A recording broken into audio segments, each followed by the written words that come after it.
Welcome to ચેતુસ kitchen. આજે આપણે બનાવીશું સુપર ટેસ્ટી એવી પાવભાજી બનાવવાના છીએ। તો બાફવાની ઝંઝટ વગર આપણે કુકરમાં પાવભાજી એવી મસ્ત એવી બનાવશું કે તમે ખાતા નહીં ધરાવ અને આવી રીતે કદાચ તમે ક્યારેય નહીં બનાવી હોય। તો એના માટે આપણે અહીંયા 4 ડુંગળી સુધારી લીધી છે ઝીણી ઝીણી, અને અહીંયા આપણે 3 ટમેટા ખમણીમાં ખમણી લીધા છે, અને અહીંયા આપણે નાનું બીટ નાનું બીટ સુધારી લીધું છે।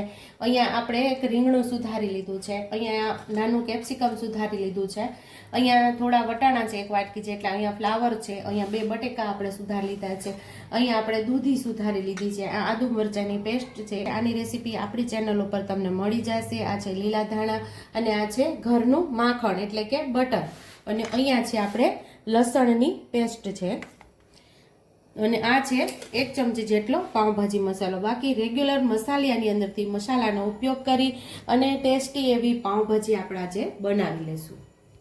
પાવભાજી બનાવવા માટે આપણે 1.5 ચમચા જેટલું તેલ ઉમેરશું આમાં। અહીંયા આપણું તેલ ગરમ થઈ ગયું છે, તો આપણે પહેલા ડુંગળીને સાતરી લેવાની છે।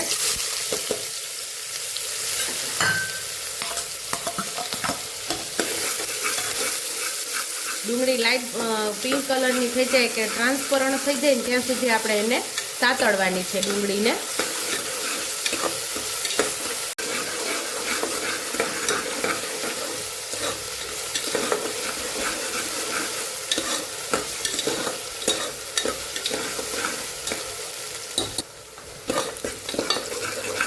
ડુંગળી આપણે લાઈટ પિંક થવા લાગી છે। અહીંયા આપણે આદુ મરચાંની પેસ્ટ અને લસણની પેસ્ટ આપણે ઉમેરી દેવાની છે।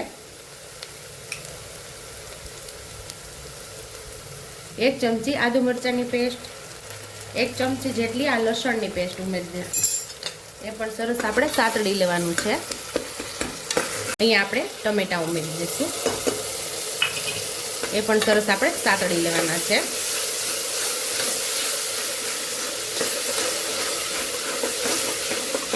અહીંયા આપણે ટમેટા ઉમેર્યા પછી 1 ચમચી જેટલું આપણે બટર ઉમેરી દઈશું। 1 ચમચી જેટલો આપણે ગરમ મસાલો જે લીધેલો એ પણ ઉમેરી દઈશું। 1 ચમચી જેટલું લાલ મરચું પાવડર ઉમેરશું। 1 ચમચી ધાણા જીરું ઉમેરશું। અડધી ચમચી હળદર ઉમેરશું।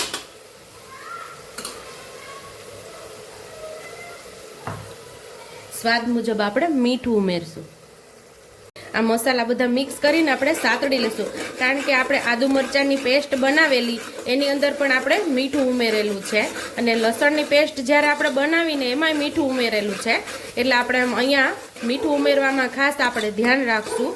પછી આપણે ચાખીને ઓછું વધતું થશે તો આપણે પાછું ઉમેરી શકીએ। તો મસાલાને સરસ આપણે સાતળી લેવાનો છે તેલ છૂટું પડે ત્યાં સુધી।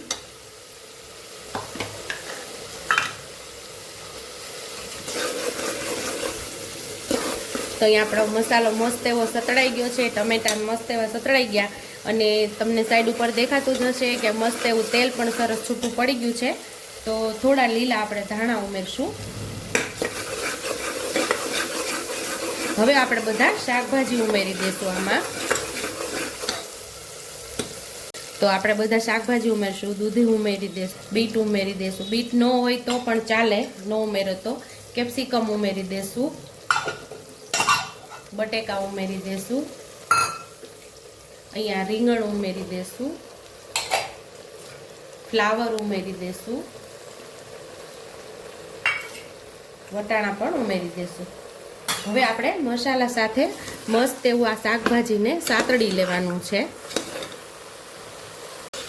તો મસાલા સાથે આપણે શાકભાજી જે સાતળશું ને, પાવભાજી હોય કે પછી શાક બનાવતા હોય, તમે જ્યાં સુધી વ્યવસ્થિત સાતળશો નહીં ને ત્યાં સુધી તમારા શાકમાં અથવા તો પાવભાજીમાં જરા પણ સ્વાદ નહીં આવે। સ્વાદથી એકદમ ભરપૂર બનાવવું હોય તો મસાલા સાથે શાકભાજીને અથવા તો પાવભાજી બનાવતા હોય તો બધા વેજીટેબલને આપણે વ્યવસ્થિત સાતળી લેવાના છે।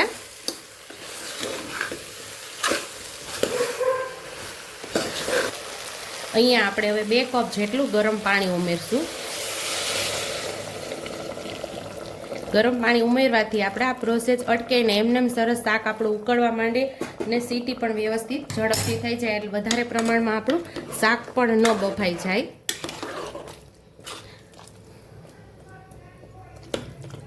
આપણે કુકર બંધ કરી અને 4 સીટી લઈ લેશું. તો અહીં આપણી ભાજી તૈયાર થઈ ગઈ છે. હવે પાઉંભાજી મેસરથી આપણે મેશ કરી લઈશું. તો હવે આપણે આને મેશ કરી લેવાની છે.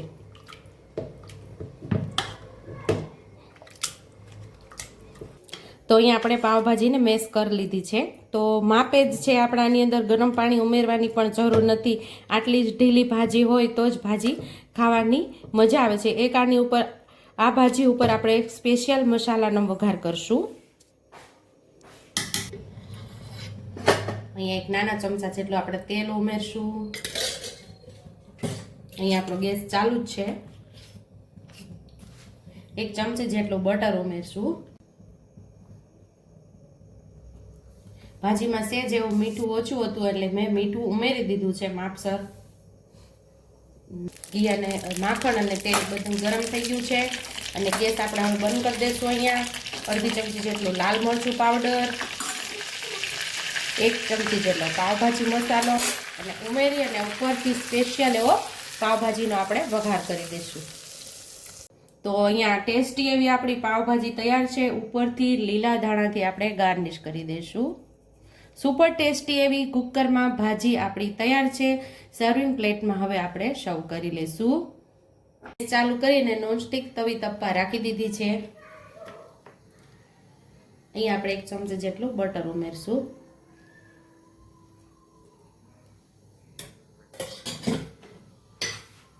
થોડું અમથું તેલ ઉમેરશું. 1/2 ચમચી જેટલો આપણે પાવભાજી મસાલો ઉમેરશું. થોડો લાલ મરચું પાવડર ઉમેરશું અને લીલા ધાણા ઉમેરશું. બધો મસાલો આપણે બટર સાથે મિક્સ કરી લીધો છે અને હવે આપણે બ્રેડને મસાલા ઉપર રાખી દઈશું. એક સાઈડ થઈ જાય પછી બીજી સાઈડ મસાલાવાળી કરી લેશું. જનરલી પાવભાજી સાથે પાવ જ ખાતા હોય છે, પણ મારા પરિવારને પાવભાજીમાં બ્રેડ જ ભાવે છે એટલે આપણે આજે બ્રેડનો ઉપયોગ કરશું.